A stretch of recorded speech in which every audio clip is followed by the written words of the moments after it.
You're listening to Ask When, the podcast. Folks from all walks of life talk about their daily hustle and bustle, living and celebrating life, sharing tips on becoming champions, especially for those who are muscling mental and physical disabilities. Ask When, the podcast, with your host who has mustered over 30 years living with cerebral palsy and going strong.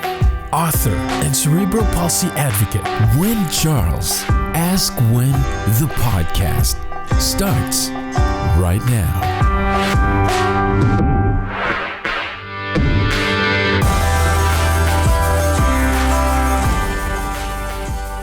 Welcome to Ask When, everyone. Today I have Lee Silverstein, and I won't spoil his story just yet. Lee is, I guess, one of my heroes because he also has a physical disability, and he'll explain what that is when we introduce him. And Lee and I were fortunate enough to hang out together in Orlando at PodFest before coronavirus. So yes, I made it to PodFest this year. Yes, I meant Lee.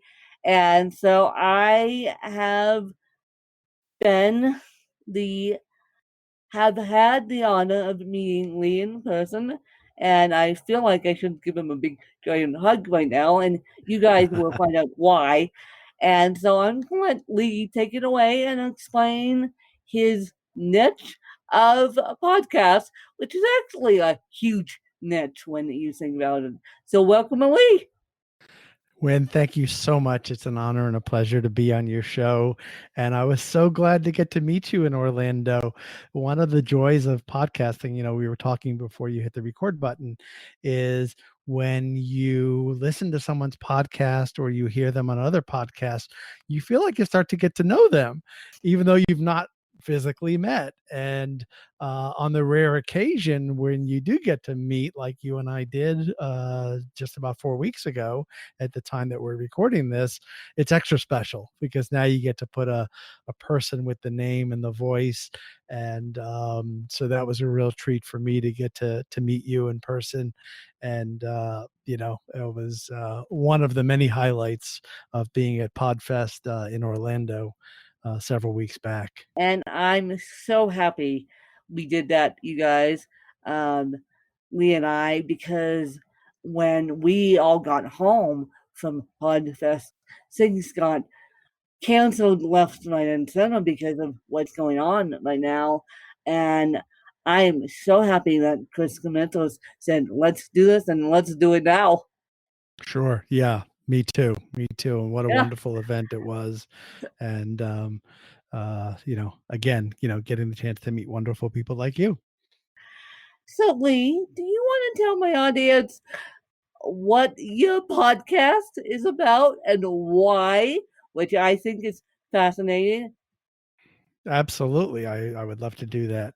So we just celebrated 5 years of hosting the We Have Cancer podcast, where I interview cancer patients like myself, survivors, caregivers, medical professionals, as a way to provide information, inspiration, and hope to those touched by cancer. And I have for the last 9 years, as a matter of fact, this past Saturday, the term that we in the cancer community use as an anniversary of our diagnosis, if you will, we call it our cancerversary. So I celebrated my 9-year cancerversary. I've been dealing with stage 4 colon cancer for 9 years. And my oncologist not too long ago called me an outlier. And I know that that was a compliment. And what he really meant was most people with stage 4 cancer don't make it 9 years. And that's what he meant by an outlier. So I said, thank you. I took it as a compliment. Yes. And,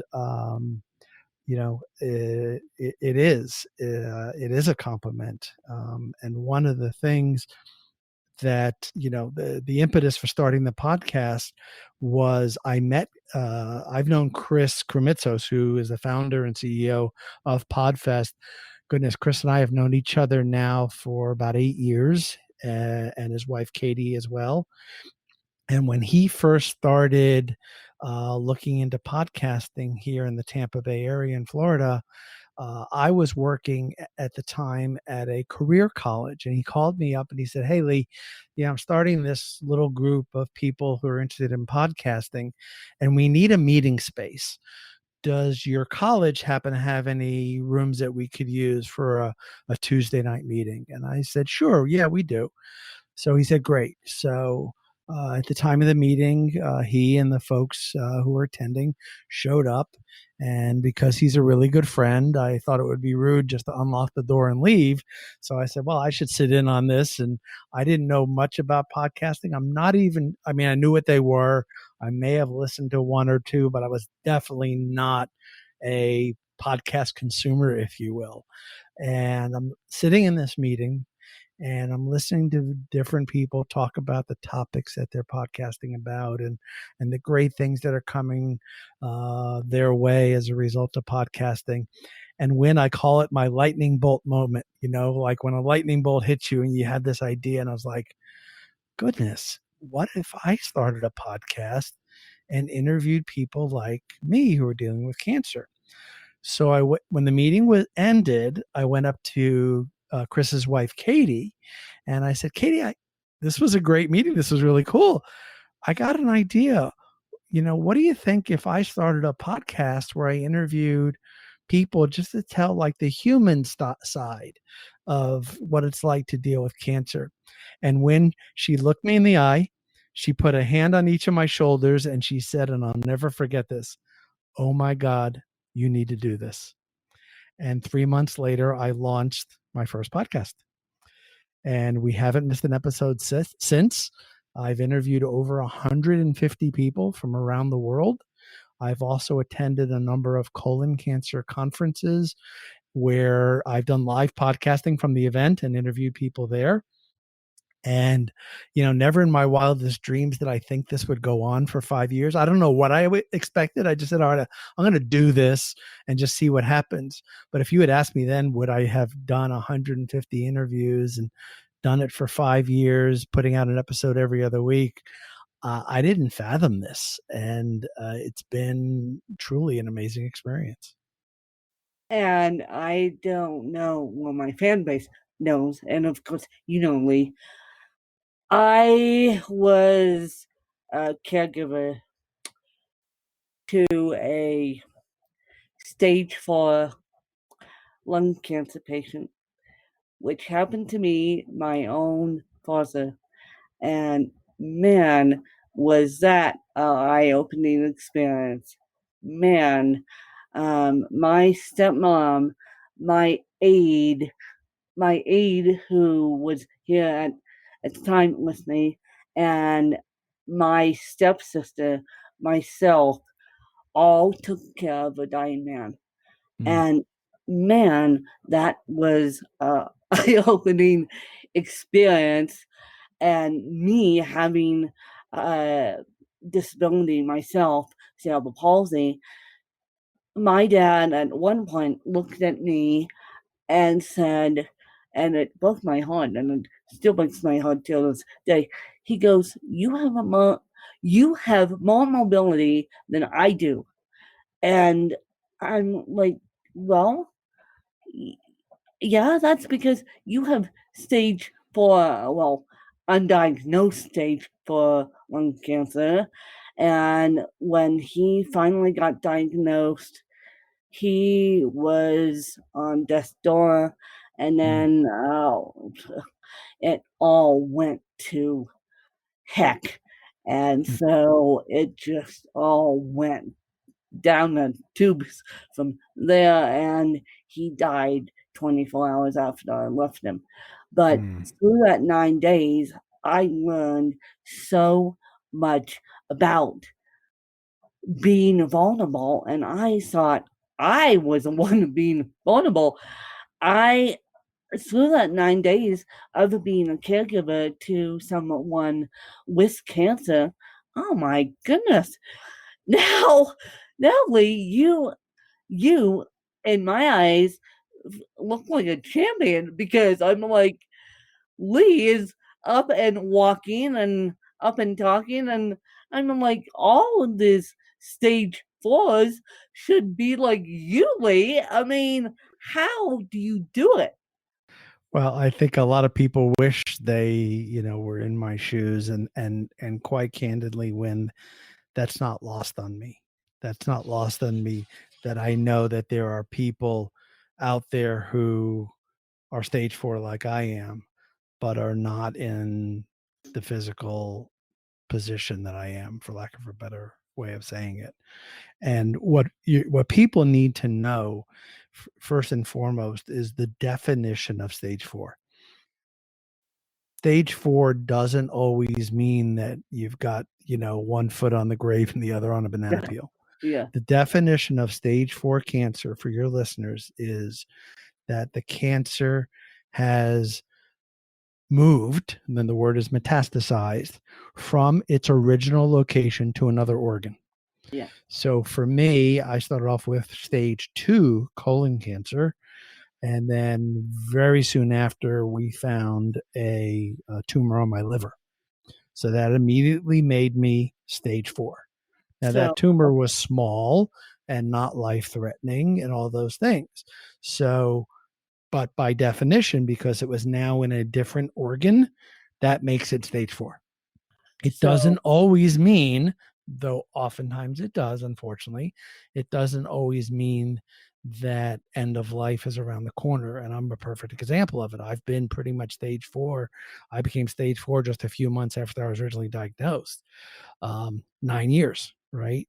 So what's happened, my situation is about every 6 months, something different pops up. And in colon cancer, typically metastasizes to 2 places, your liver and your lungs. So first I had to spot my liver. We did surgery, we did chemotherapy. I was good for a few months, and then a little spot showed up in my lung. And we did some local treatment, and that was good for a while. And then one little spot showed up in the lung.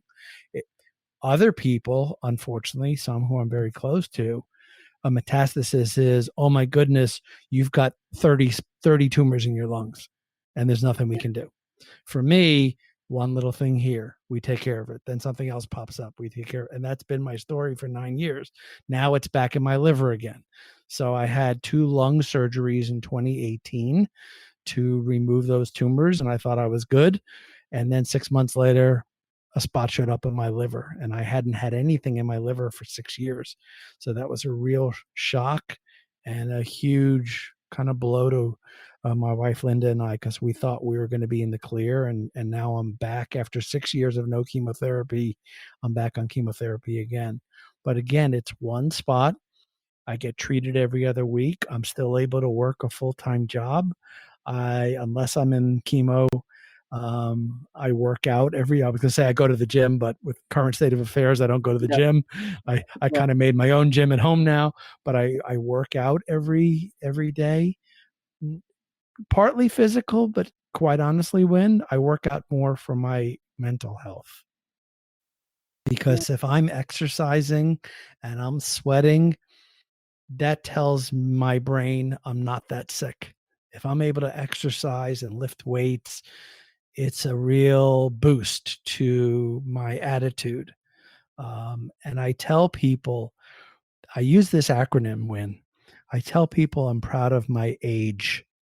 And I use the word age, AGE, as an acronym. But where I got proud of my age from is from my father. My father's going to be 86 this year. And he always says, I don't understand why people complain about getting another year older. Isn't that the point? Shouldn't we all want to get, whoever has the most birthdays wins. And he's right. So I kind of got that from him. But the acronym, when I say I use age as an acronym, the A stands for attitude. I work really hard to maintain a positive attitude and focus on the things that I'm fortunate to have in my life, and and all the good things that I do have in my life. The G stands for gratitude. So I don't let a beautiful sunrise or sunset go by me without stopping and taking it in and appreciating it, or stopping at the end of a wonderful experience. For example, this conversation with you, when it's over, I know I'm going to take a minute and be thankful that I got to know you and have a chance to share my story here. So the G stands for gratitude, and the E stands for exercise, because exercise is such an important part of my life. So AGE, attitude, gratitude, exercise are the three things that are, that keep me going. I'm going to steal that line, and You're I'm welcome to it. steal that line because I'm going to steal that pun because I need something to keep me going, and age is great. Attitude, being grateful, and then exercise. And Yeah, absolutely. and Yeah. so And I have so much to be grateful for in my life. And people look at me funny when I tell them, and I mean this from the bottom of my heart. When I think about all the amazing things that have happened in these 9 years, not related to cancer. I met, got engaged and married my beautiful wife. We celebrated our 7-year anniversary this past December. Both of two of our sons, one was already married, the other two got married. We've seen college graduations. We've seen. I have a great niece and a great nephew. My nephew and his wife have had 2 children in these last 9 years. So when I take all of the blessings and great things that have happened in my life and add the cancer to it, I tell people, you know what? I would do these 9 years over again, even with the cancer, because so many good things have happened to me. Yeah. So Lee, I'm going to ask you, what has been your favorite episode you have done? And then I have a couple more questions to ask you. But first, what has been your favorite episode you have done? Oh, that's a hard one, because it's like asking, who's your favorite child? Yeah. But I will give you one. And I learned of a gentleman over in the UK. His name is Greg Trout. And he started a website called 101 Ways to Survive. He called it his anti-bucket list. And he also was a colon cancer survivor. And once he got through his treatment, he wanted to do all these different life experiences.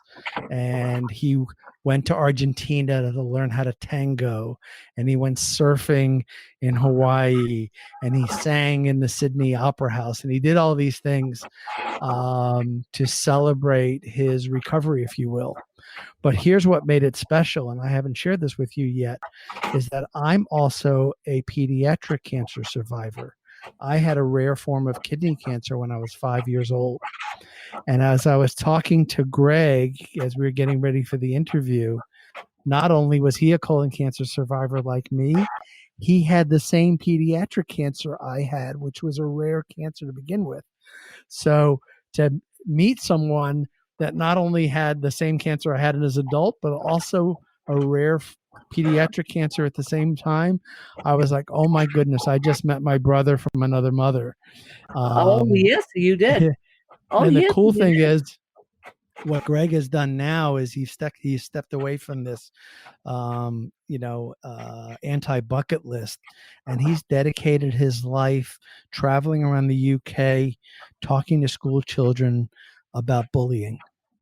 And it has become a big anti-bullying proponent, and has created this program, and he's traveled all over, like I said, the UK, talking to children about bullying, which I think is a wonderful thing. If Greg ever wants to come on this podcast, he's more than welcome to it, because I think kids need help nowadays.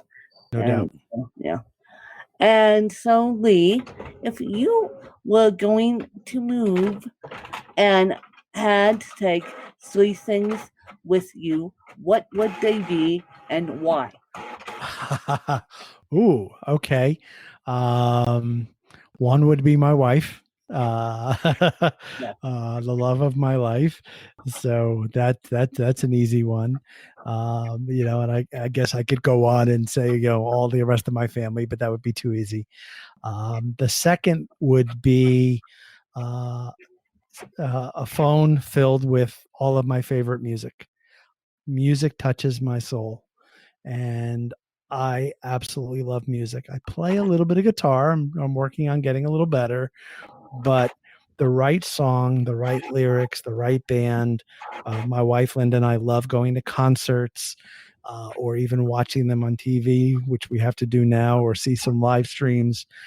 Um, I've become a lot more emotional since my diagnosis, and it doesn't take much to move me to tears. And No, even the right song no, can bring tears I to my agree, Lee. It eyes. doesn't take. So music would be the second, and third.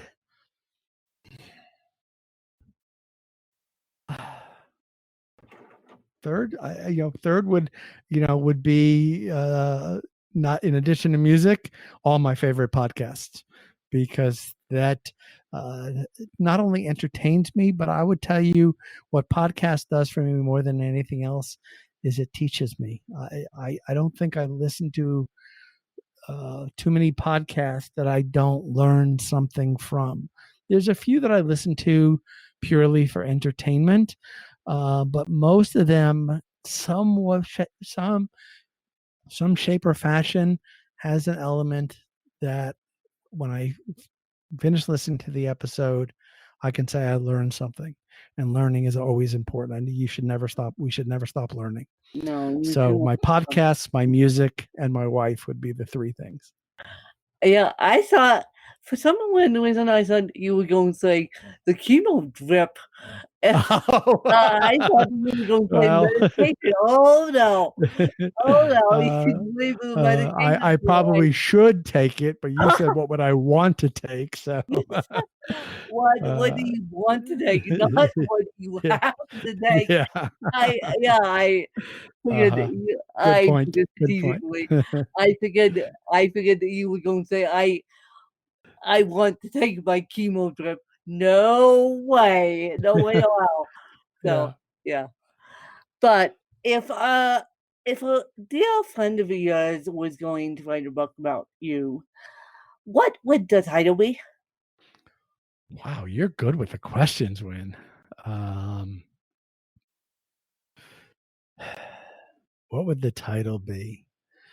Uh, I would say, my title would be The Story of Love, Inspiration, and Hope. In that order. The word love, we need more of it in this world, and I try to live my life with the word love as the lens that I look at everything through, as the way I try to treat other people, as the way I would like to be treated. And you know where would we all be if that was our number one focus, right? It's so important to me, and I don't know if you could see this on the video. It's a little hard to twist my arm around, but if you see those black letters, that's Hebrew, and the word is ahava, and ahava in Hebrew means love. And my wife and I both have that same tattoo. And oh, by the way, the hand prints that you see on my arm there, that's the logo for my podcast. Ah, And those hands are my hand and my wife's hands together. And that also symbolizes the we in We Have Cancer, because my wife never says you have cancer. She always says we have cancer, because it and affects all of us. that's what that's what I've learned. Even though I haven't told you guys this, even though I was a caregiver for 9 days, Yeah, and days. I felt like I had cancer. I felt like I had cancer, even though I didn't. I had cerebral palsy, but I felt like I had another disability on top of cerebral palsy, that being lung cancer, because I was watching a person struggle. And when you watch a person struggle, and when you see that person who you love struggle, that is the hardest thing ever. That is the hardest thing ever. And I was not brave enough after my dad died, I turned to Lee's podcast for answers. I turned to your podcast for answers, and I typed in lung cancer, and we also have Ask Win has a very special episode coming out with Yvonne, and Yvonne is a lung cancer survivor, and Lee got me hooked up with Yvonne. So cancer advocacy for not only cerebral palsy, but advocacy for all cancers, and especially lung cancer, is one of my callings, because lung cancer, unfortunately, and I don't know about colon, but lung cancer, unfortunately, Yvonne said, is underfunded. And we need more funding for not only cerebral palsy, but we need more funding for lung cancer. And that's my mission in life now, is to not only share my dad's stories, but share my dad's legacy and get more funding. I'm very hopeful by the end of my lifetime that more funding will be put in place for all the cancer patients, including Lee. And Lee, I don't know if you know off the top of your head how much funding goes into colon cancer. I don't, but what people don't realize is that colon cancer is the number 2 cause of cancer deaths in this country. And the thing about colon cancer, and we're recording this on March 27th, and March happens to be Colon Cancer Awareness Month. So, if I may do a PSA, if you will, a public service announcement. Go ahead. People need to know a couple of things. Number one is that colon cancer is one of the rare cancers that in 90% of the cases, if it's caught early, it's curable. And the way it's caught early is through screening. And so the guidelines for colon cancer screening were recently changed from the age of 50 to the age of 45. So if you are 45 years old and have not talked to your doctor about colon cancer screening, please do that. Because here's the thing. They do a screening. They find, because all colon cancers start off as what's called a polyp, a small growth in your colon. And if they catch a polyp, they just take it out, and then there's no chance of it becoming cancer. No. I was diagnosed at the age of 50 because my doctor said, "Oh, you're 50, you need to go get a colonoscopy." I did not have any symptoms. I just went because he said, "You're 50, go get a screening." And I woke up to find out I had colon cancer.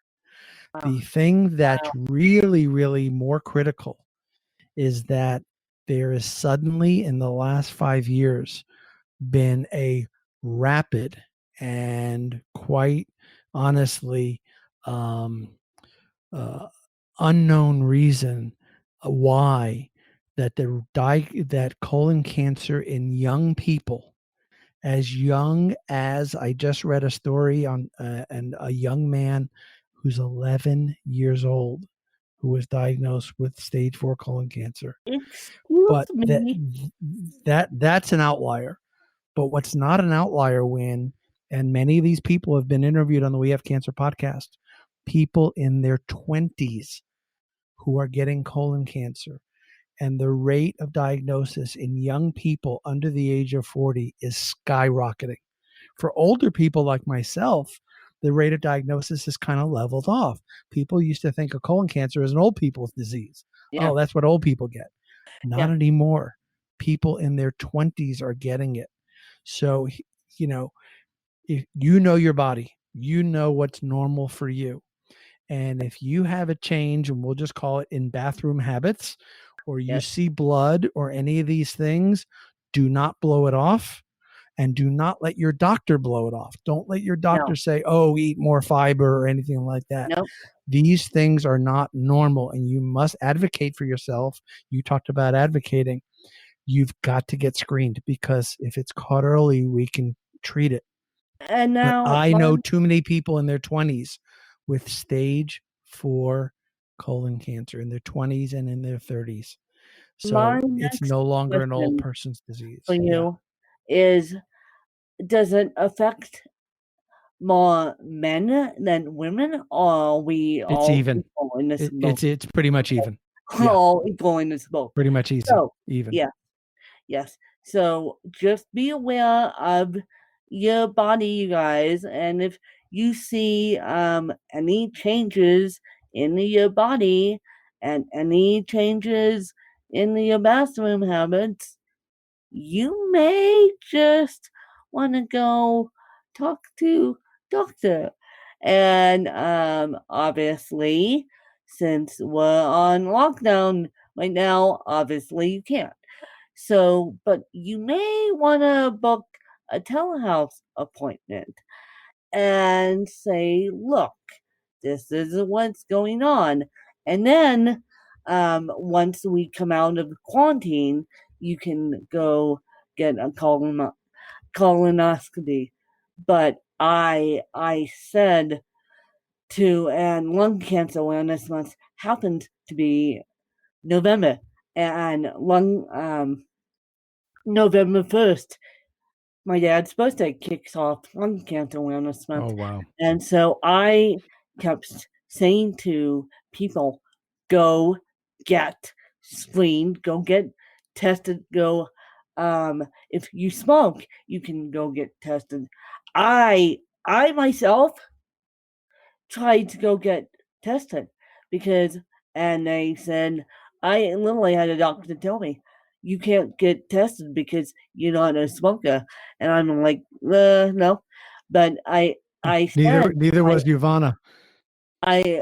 and yeah, so I need to find out another way to do it, because Ivana told me that, Lee, and I'm like, Ivana is not a smoker. We're not all smokers here, and that's what people were asking me. How did your dad get diagnosed?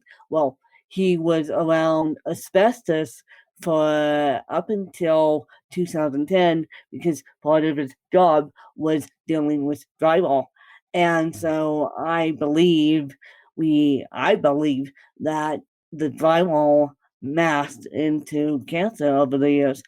And so from 92 to about 2010, he was dealing with drywall, installing speakers and home entertainment. But but he was a smoker on and off. He smokes weed, which that's not a very good combination. But we need to find out another way of getting all these cancers tested, because the earlier we catch them, the better off they'll be. Yeah, absolutely. You're absolutely right. So, Lee, now, what is your morning routine like? Uh, it's obviously changed, but I every morning my wife and I get up and we take a 30-minute power walk around the neighborhood. So good chance to start the day off with some exercise and some fresh air. And I also will after that do some. I got these what do they call them? Resistance bands. right? So since I can't go to the gym, I use those as a replacement for doing weights, and do that for about 30 minutes, and then go to work. I start work. I work a full-time job, and I start that around 8:30 and work till 5. And then in the evenings and weekends, I get to be a podcaster and work on the latest episode of the We Have Cancer podcast. And so that's my morning routine. Yep. And Lee, as we wrap this interview up, do you have any questions for me? Why did you start podcasting? Why did I start podcasting? Because, like you, I wrote a book, and then, like you, I found nothing in my niche to educate people about cerebral palsy and educate the world about cerebral palsy, and now educate the world about lung cancer, and educate the world all about all sorts of disabilities. Sure. And so I found nothing in my niche, but at the time I was working on a book and I needed help. So I turned to podcasting to give me the motivation to write that book. And I am still a subscriber to this podcast. For those of you that want to write a book and self-publish it, Joanna Penn out of the UK does a phenomenal podcast called The Creative Pen, PENN. And that was my original podcast. And I found a big purple button, and the big purple button on my iPhone became my fast friend, because I needed help. I needed motivation to finish my book, and that's how I started podcasting. But then when I typed in cerebral palsy, nothing came up. Same here. I found lots of cancer podcasts, but they were clinical doctors talking about, clinical stuff, but nobody sharing the human stories. Yeah, So. no one sharing the human stories. And I appreciate you guys. Hopefully that you guys learn a lot from Lee, and of course I'll be keeping you guys updated on Lee's progress. He pretty much makes it public. And Lee, good luck in lockdown. I know you I know that you didn't do chemo. You had an off week the week that we hung out, but good luck and stay away from the icky germs out there. And I'll try and stay away from the icky germs myself. And for those of you who've been wondering about me, I'm perfectly fine. You guys know about my little spill. I had to go out. I had to venture out to the icky germs, but now I'm fine. So I plan to stay away from the icky germs, because I don't know if you know this, but I don't know if Lee, you're on the CDC list, but I'm definitely on the CDC list because of my neurological condition. I don't know if cancer is on the CDC. Yeah, anybody going through cancer treatment is definitely on that list. No doubt about it. Anyone. Yes. Yes. So And I've got my next treatment on April 1st. So I will be masked up and gloved up. And yeah. Stay away from the icky germs. Yeah, please, exactly. Because we will. we don't need anyone. We don't need anyone catching ickiness. That's exactly. for sure. And then Lee, where can people find you? They can find my website is wehavecancershow.com. You can find me on Facebook either under Lee Silverstein, and that's STEIN, as well as on Facebook under We Have Cancer, and on Instagram and Twitter at We Have Cancer Pod. Yes. And I hope you guys learned a lot and use these podcasts as educational lessons for your kids nowadays. I know the kids are home, and so that's why I'm trying to make this podcast as family friendly as I can, so that kids can get educated through podcasting and having them have a better understanding of all disabilities. And thanks to you guys. Bye, you guys. You just listened to Ask Win, the podcast. To become a guest in the show, visit our website at askwin.weebly.com or call 816-591-3399. Just look for Danielle. Connect with Win on Twitter at WinKellyCharles and like our Facebook page at Butterflies of Wisdom. You can also purchase Win's book through Amazon.com or get a copy of the audiobook through Audible. Ask Win, the podcast.